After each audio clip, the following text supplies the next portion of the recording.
name is Oluwadamilola Fasoyiro, and today I'm going to be talking about a parasite called Leishmania. Leishmania is a digenetic protozoan which causes the disease called Leishmaniasis. And if we talk about Leishmania, most people in the world probably have never heard of Leishmania. However, if we talk about a parasite like the Plasmodium, which causes malaria, quite a lot of people have heard about it. So, Leishmania is actually very similar to the malaria parasite because it affects mainly subtropical countries, so continents like Africa, the South America and Asia. However, the fact that Leishmania is classed under the neglected tropical disease by the World Health Organization makes it very, very difficult for people to know about it. As of today, Leishmania affects over 12 million people in the world, which is a lot of people. So why am I talking about Leishmania today? Well, I'm currently taking a gap year placement at the University of Greenwich, and I'm involved in a research with a lecturer there, and she's researching into Leishmania parasite and the interactions Leishmania parasite has with mammalian macrophages.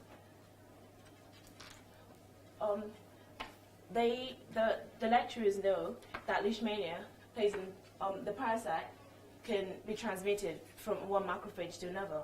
However, if you were to, in regards to biology, we know macrophages play an important role in digesting and killing parasites by phagocytosis.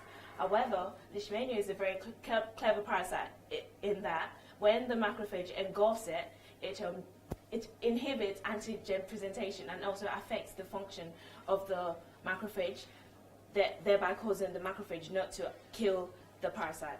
So these pose quite a lot of problems for the researchers, and they're currently trying to see other ways in which Leishmania is transmitted from one macrophage to another.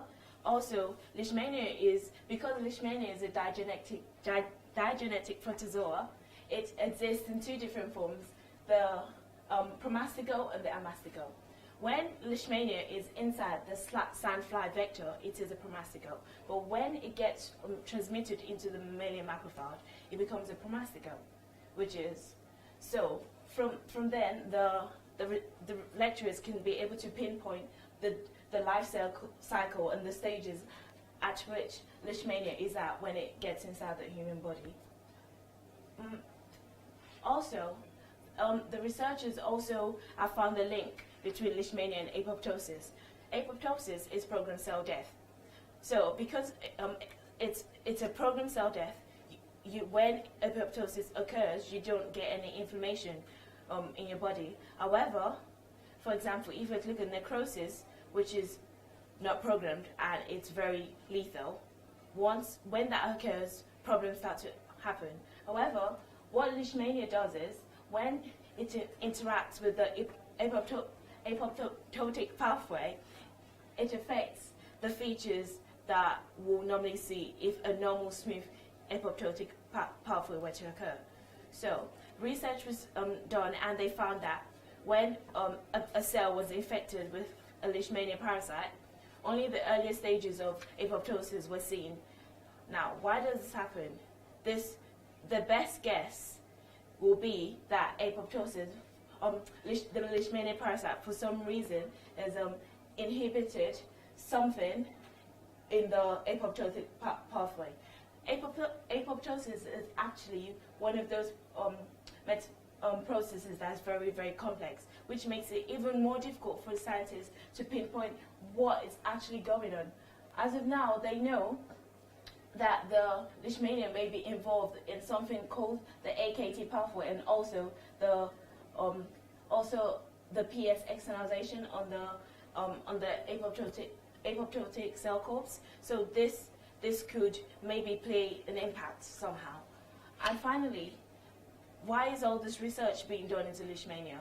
Well, the main aim is for them to be able to develop a drug that will be able to combat the disease Leishmaniasis, and hopefully one day they can find a suitable cure to it.